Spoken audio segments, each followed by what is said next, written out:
নলছড় ব্লকে রেগার কর্মচারীদের ডেপুটেশন বেতন না পেয়ে খুব ফুঁসছে। অক্টোবর মাসে ১৩ তারিখ পর্যন্ত বেতন পাননি রাজ্যের রেগার কর্মচারীরা। এই বেতন বৈষম্যের প্রতিবাদে সোমবার নলছড় আরডি ব্লকের অন্তর্গত বিভিন্ন পঞ্চায়েতের মোট ৫৪ জন রেগার কর্মচারী নলছড় ব্লক উন্নয়ন আধিকারিকের বিডিওর কাছে একটি ডেপুটেশন প্রদান করেন। উল্লেখ্য, মুখ্যমন্ত্রী পূর্বে ঘোষণা করেছিলেন যে দুর্গাপুজোর আগে অর্থাৎ ২৬শে সেপ্টেম্বরের মধ্যেই রাজ্যের সমস্ত সরকারি দপ্তরের কর্মীদের বেতন প্রদান করা হবে। সেই অনুযায়ী অন্যান্য দপ্তরের কর্মীরা বেতন পেলেও রেগার কর্মচারীরা এখনও বঞ্চিত। রেগার কর্মচারীরা অভিযোগ করেন, তারা দিন-রাত পরিশ্রম করে রেগার প্রকল্পের যাবতীয় কাজ সততার সঙ্গে সম্পন্ন করলেও সরকারের পক্ষ থেকে তাদের প্রতি অবিচার করা হয়েছে। দীর্ঘ ১৭ দিন পার হলেও সেপ্টেম্বর মাসের বেতন এখনও তাদের হাতে পৌঁছায়নি।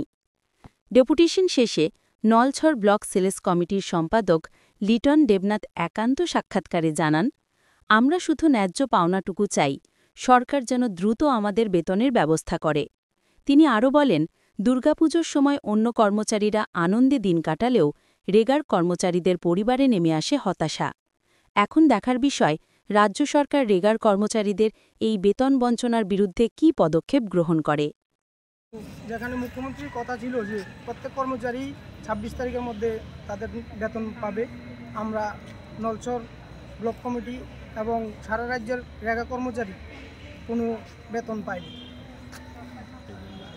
তাই আমরা আজকে মাননীয় বিডিও স্যারের কাছে ডেপুটেশন আকারে মিলিত হয়েছি। আমরা কবে নাগাদ বেতনটা পাবো তার জন্য। ধন্যবাদ। আপনারা আজকে বিডিও স্যারের কাছে যে ডেপুটেশন দিয়েছেন, কি কারণে দিয়েছেন ডেপুটেশন? আমরা নলছড় ব্লক সেল কমিটি আজকে অক্টোবর মাসের ১৩ তারিখ এখন পর্যন্ত আমরা গত মাসের বেতন পাইনি।